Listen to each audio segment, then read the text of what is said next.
본 콘텐츠는 경기도와 경기콘텐츠진흥원의 지원 사업을 통해 제작되었습니다.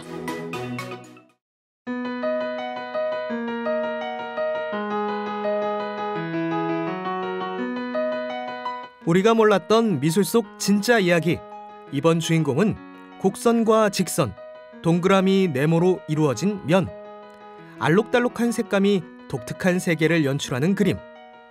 현대 추상회화의 아버지, 러시아 출신의 화가 바실리 칸딘스키입니다. 그런데 칸딘스키의 후기 화풍의 변화가 여자 때문이라는데 진짜 그런 걸까요? 엄친아, 엄마 친구 아들. 엄마 친구 아들은 말이야, 남들의 부러움을 한 몸에 받는 완벽남, 엄친아. 1866년 칸딘스키야말로 그거였습니다. 차 판매업으로 부를 이룬 집안에서 태어난 그는 어릴 적부터 음악과 미술을 사랑했습니다. 26살, 졸업과 동시에 법률고시를 가볍게 패스하고 사촌 안냐 치미야킨과 결혼합니다.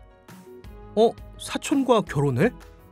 깜짝 놀라셨겠지만 이 당시 러시아에서는 사촌과의 결혼이 합법적. 엄친아로 안정된 삶을 꾸려나가려 한 칸딘스키. 그런데 나는 뭐가 하고 싶은데 그게 뭘까? 나는 뭔가 동경하는데 무엇에 대한 것일까? 칸딘스키의 내면에서는 진짜로 하고 싶은 것에 대한 고민의 연속이었습니다. 그러던 어느 날 삶을 뒤바꿀 결정적인 사건이 발생합니다. 30살의 칸딘스키는 모스크바에서 최초로 열린 프랑스 인상주의 전시회에서 운명을 만납니다.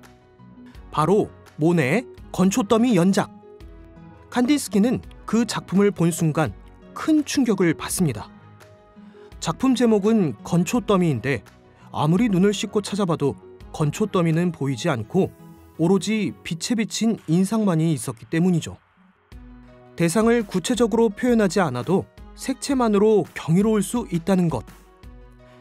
30살, 그는 교수직 제안을 거절하고 떠오르는 예술의 중심지인 뮌헨으로 달려갑니다. 칸딘스키의 초기 회화를 보면 대상의 형태를 자세히 묘사하지 않고 두터운 붓질과 색채로 인상을 남기는 특징. 당대에 유행하던 인상주의 화풍의 영향을 받았습니다. 색은 영혼에 직접적인 영향을 주는 힘이다. 칸딘스키의 그림은 감정을 표출하는 표현주의에서 시작됩니다.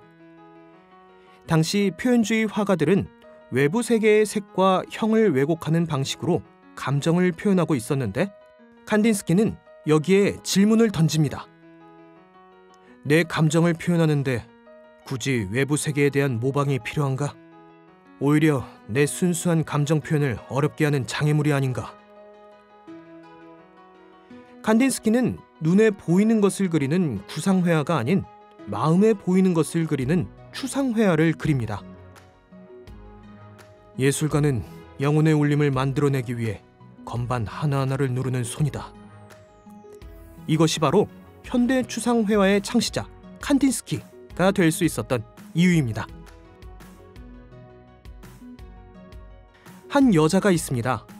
당시 일반 여성과는 사뭇 다른 저돌적인 도전 정신과 추진력으로 본인만의 세상을 개척해 나가는 여자, 가브리엘 윈터입니다.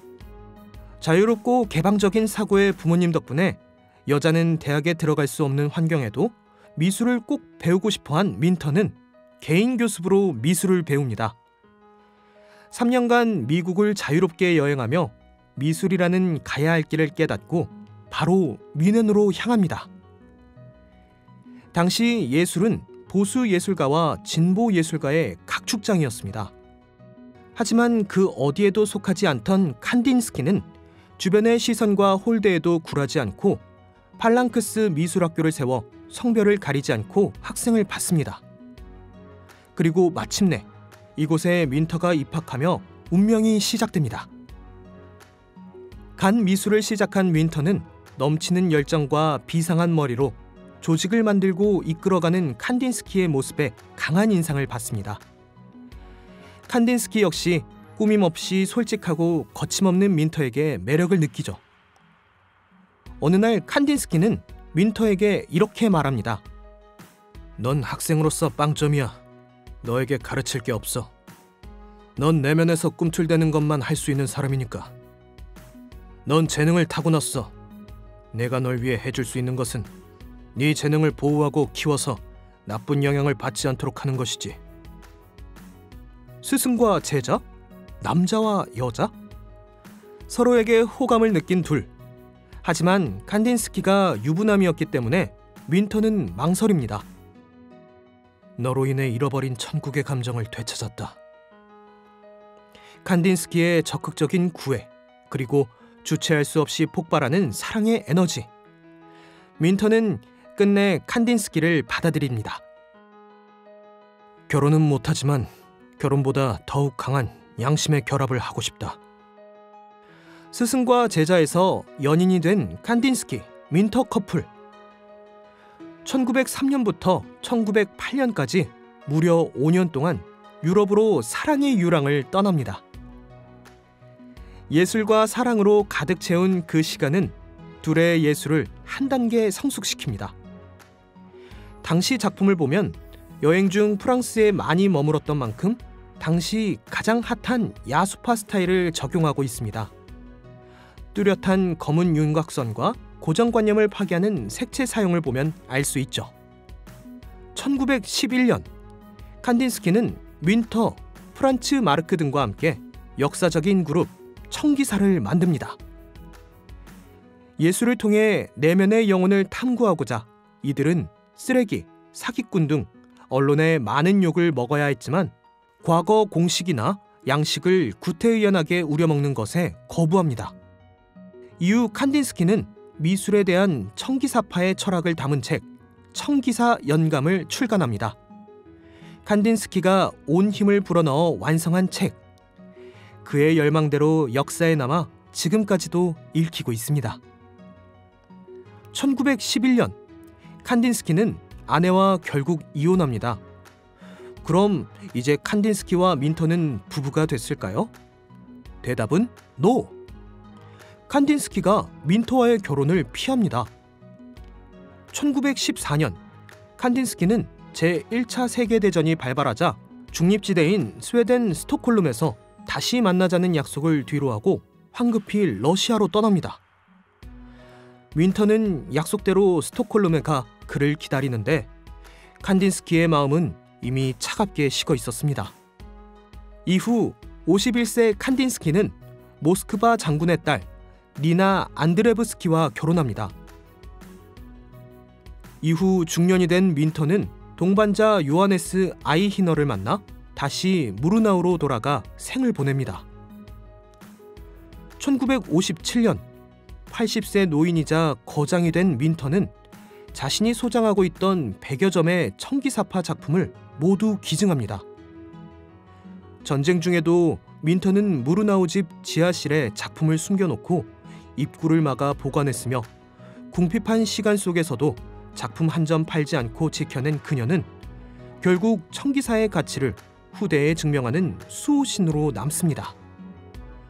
그럼 윈터를 버리고 떠났던 칸딘스키는 어떻게 됐을까요? 어느덧 67세 노인이 된 칸딘스키는 이렇게 고백합니다. 윈터와 함께했던 때가 생애 최고의 시기였으며 이후 다시는 그때처럼 작업할 수 없었다. 윈터와 결별 후 칸딘스키의 작품은 확실히 차가워집니다. 자로 잰 듯 반듯한 기하학적 도형으로 채워진 그의 후기 추상화는 차가운 이성만이 느껴집니다. 젊은 시절 윈터와 함께 뜨거운 감성을 화폭 위에 쏟아내던 모습은 더 이상 찾아볼 수 없게 된 거죠. 화가 내면의 영혼을 순수하게 표현해야 한다. 칸딘스키의 후기 작품엔 그래서 윈터의 빈자리가 보인 건 아니었을까요? 비록 둘의 사랑은 깨졌지만 그 덕분에 우린 두 거장을 만날 수 있었으니 다행이라 해도 되는 걸까요?